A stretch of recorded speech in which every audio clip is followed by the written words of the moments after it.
ABP news पर इस वक्त की बड़ी खबर यह है कि वित्त मंत्री अरुण जेटली ने काले धन के मुद्दे को लेकर कांग्रेस पार्टी पर दोष मढ़ाया और ये कहा है कि वो नाम बताने के लिए तैयार है काले धन वालों का, लेकिन नहीं बता सकते क्योंकि जर्मनी के साथ कांग्रेस के किए समझौता जो है वो कानूनी अड़चन बन रहा है। समझौते की वजह से नाम नहीं बता सकते, ये साफ किया वित्त मंत्री अरुण जेटली ने। हवाला दिया 1995 की उस ट्रीटी का जो भारत और जर्मनी के बीच कांग्रेस के शासन में हुई थी और कहा कि ये कानूनी अड़चन है, इसके चलते जब तक जांच चल रही है तब तक नाम डिस्क्लोज नहीं किए जा सकते। उधर कांग्रेस ने पलटवार करते हुए कहा है कि या तो आप संधि से पीछे हट जाएं या देश को गुमराह करने के लिए माफी मांगे। So the stand of the government of India today before the Supreme Court is not that we will never make them public or we are not interested in making them public, that these will be made public only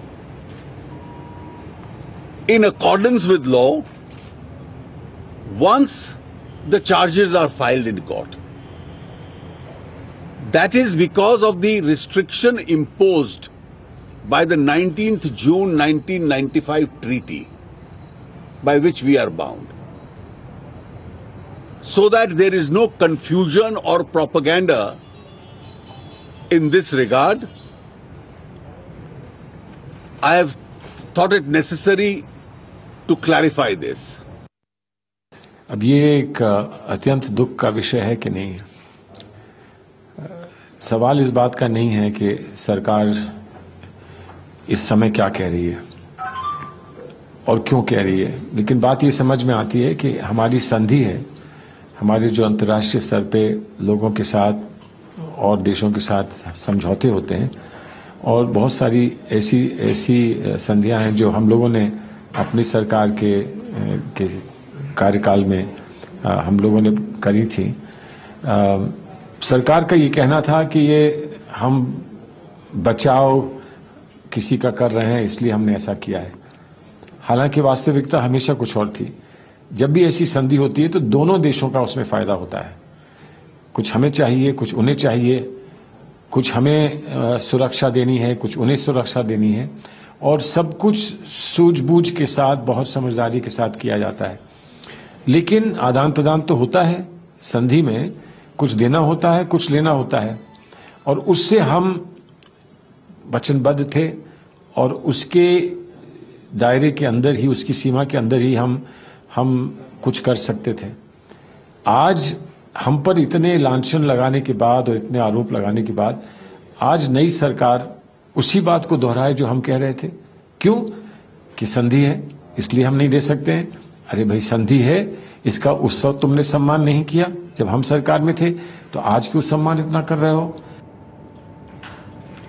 आमने सामने कांग्रेस और BJP काले धन के मुद्दे पर। संबित पात्रा, सवाल वही है, विपक्ष में रहते हुए इस संधि को आपने नहीं समझा, आपने कहा कि किसका नाम छुपा रही है यूपीए सरकार, आज आप उसी संधि का हवाला दे रहे हैं। कांग्रेस कह रही है कि आप माफी मांगेंगे।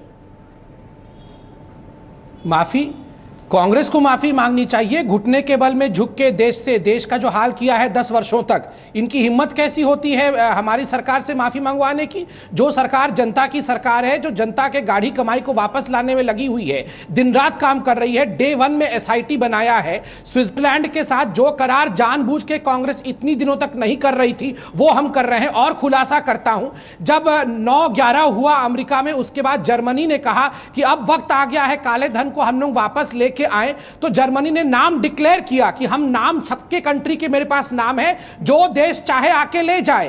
ये कांग्रेस की सरकार, पूछिए संजय झा से, गए नहीं लाने के लिए नाम, जबकि नाम मुफ्त में दिए जा रहे थे। वो तो भला हो भारतीय जनता पार्टी को, भारतीय जनता पार्टी ने फोर्स किया 1995 से नाम लेके आप लोग एक के बाद एक काले धन पर क्या गलत कदम उठा रहे हैं? बोलेगा 2 मिनट चुप रहने के लिए। फिर फ्रांस की सरकार ने नाम दिया, तब भी ये नहीं गए। जवाब लेते हैं यूनाइटेड नेशंस कन्वेंशन बोलिए, जरा शांत रखें तो मैं जवाब। आप बोलिए सर। हाँ ठीक है, वो कह रहे नहीं माफी मांगेंगे। आप लोग काले धन के मुद्दे पर देश को गुमराह करते रहे, बीजेपी कह रही है, जवाब दीजिए।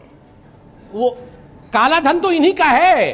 देखिए नेहा जी, बेशर्म लोग कभी माफी नहीं मांगते हैं, उनको माफी मांगना उनके लिए कमजोरी समझता है, लेकिन वो उनका दुविधा है। मैं इतना ही बताना चाहूंगा कि 44 हो गए हैं और बेशर्म हम हैं। भारत के सब नागरिक के सामने उन्होंने इस बात को माना है उन्होंने आज इस बात को माना है कि चुनाव प्रचार के बीच मोदी और बाकी सब लोग, मोदी जी और सब लोगों ने झूठ बोल के भारत के लोगों को जानबूझ के उन्होंने झूठ बोला ताकि वो कहे कि हम 100 दिन के अंदर ब्लैक मनी ले आएंगे।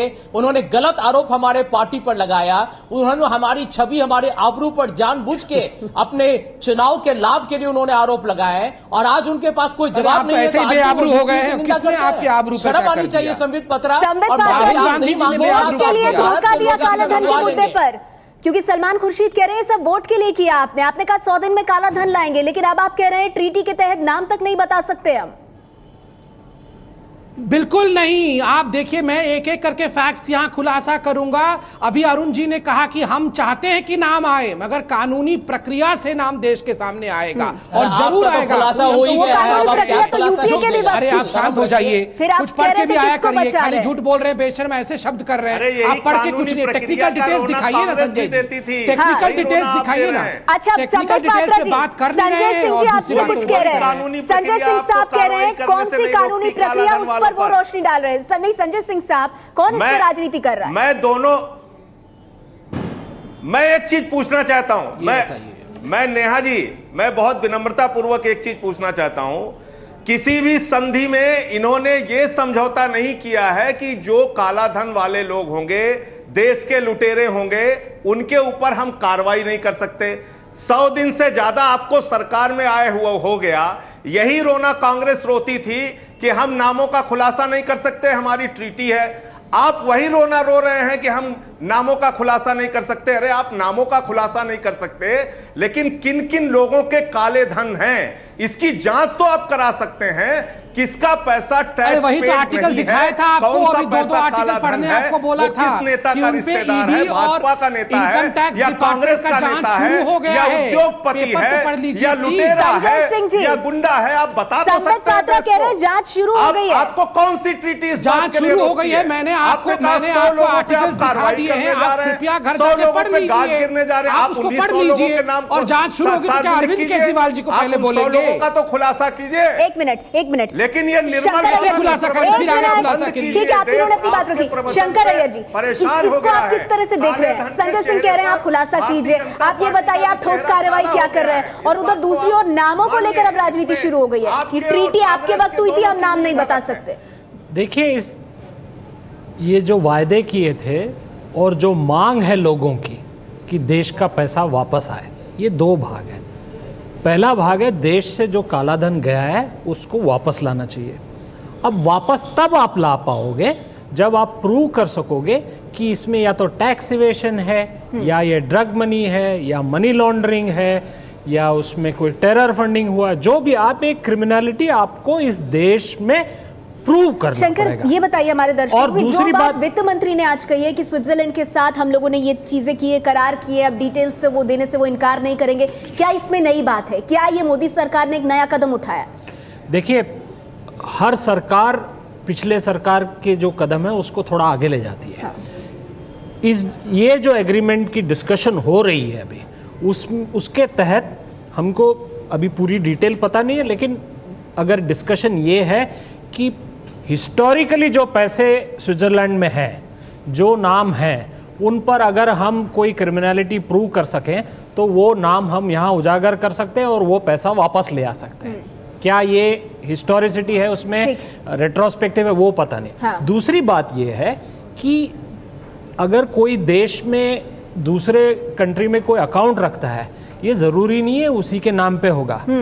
ये बहुत सारे अकाउंट्स सोसाइटी एनोनिमस के तहत होता है, बहुत सारे अकाउंट्स, इस तरह की कई पेचीदा चीजें, मुझे रोकना पड़ेगा आपको क्योंकि बस वक्त कम है। लेकिन संबित सवाल ये है कि अब ये सवाल उठ रहा है कि ये तमाम बातें चलेंगी अपनी, लेकिन जो 100 दिन में काला धन लाने वाली बात थी, किसके नाम यूपीए सरकार छुपा रही है, वो बात थी। अब उन चीजों से तो आप पीछे हटेंगे ना, आप कहेंगे वो तो पूरी नहीं हो सकती। क्यों नहीं हो सकती है? अभी खुद वित्त मंत्री जी ने कहा है कि 100 दिन तो पूरे हो गए करना चाहते हैं और कानून के अंतर्गत नहीं। 100 दिन में कितना काम हुआ ये भी तो देखिए। SIT काला धन पूरा वापस लाना था ना। रही है और नहीं, और मैंने आपको दोनों विषय रखे हैं, किस प्रकार से ईडी और जो इनकम टैक्स डिपार्टमेंट 600 लोगों के ऊपर काम कर रही है, और हसन अली जैसे लोगों के पास, अभी जो कह रहे थे शंकर साहब कि दूसरों के नाम पे पैसे रखे जाते हैं, संजय झा जी बोले किसके पैसे हसन अली के अकाउंट में थे, क्यों कांग्रेस ने हसन अली के पैसे को बाहर निकालने का मौका हसन अली को दिया, किसके पैसे बताए संजय जी? दोनों पार्टियां राजनीति कर रही हैं। हसन अली भी बच गया, हसन अली भी आप लोगों के कारस्तानियों की वजह से बच गया। एक बात जो इसमें बार बार आ रही है, काले धन पे बीजेपी का भी चेहरा काला हो गया है, ये पूरे देश ने जान लिया। ठीक है, आप कह रहे हैं दोनों राजनीति कर रहे हैं, संजय सिंह कह रहे हैं बीजेपी कांग्रेस दोनों राजनीति कर रहे हैं। इसमें एक बात मैं, अच्छा ठीक है, शिवशक्ति बख्शी साहब, एक बात जोड़ना चाहूंगा, ये जो बार बार 100 दिन की बात आ रही है, असल में क्या है, पार्टी जो बीजेपी की मैनिफेस्टो है, अनलाइक कांग्रेस मैनिफेस्टो जो कि 100 दिन में महंगाई कम करने की बात की थी, ऐसा पार्टी मैनिफेस्टो में 100 दिन में काला धन लाने की बात नहीं हुई। लेकिन फिर भी आप देखिए पिछले यदि 3-4 महीनों में चुनावी भाषणों में, लेकिन मैनिफेस्टो में नहीं है, पार्टी मैनिफेस्टो में ये बात नहीं है जैसे कि कांग्रेस के मैनिफेस्टो में, ये क्या बीजेपी के मुंह में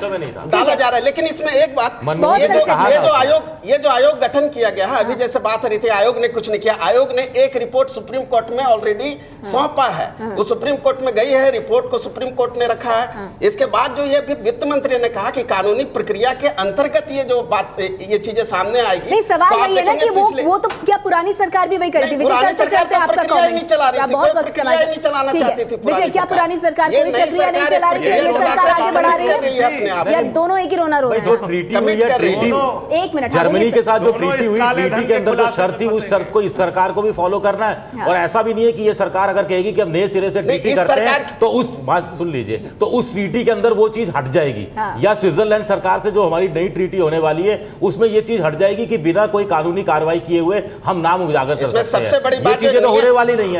मेन है जैसे शंकर कह रहे हैं कि हमको साबित करना है कि फलाने एक आदमी का काला धन है, तब जाके वो वापस आएगा। सबसे बड़ी बात, मेन चीज वो है जिसपे हम वहीं सबसे बड़ी बात है नीति और नियत की बात है, नीति और नियत की बात। पिछली सरकार की नियत राजनीति हो रही है, सरकार की नियत क्या है क्या नहीं है, वो सबसे बड़ी मंशा तब जाहिर होगी जब काला धन आना वापस शुरू होगा, जो अभी नहीं दिखाई दे रहा। बहुत बहुत शुक्रिया आप सभी मेहमानों का हमारे साथ आज की इस चर्चा में जुड़ने के लिए।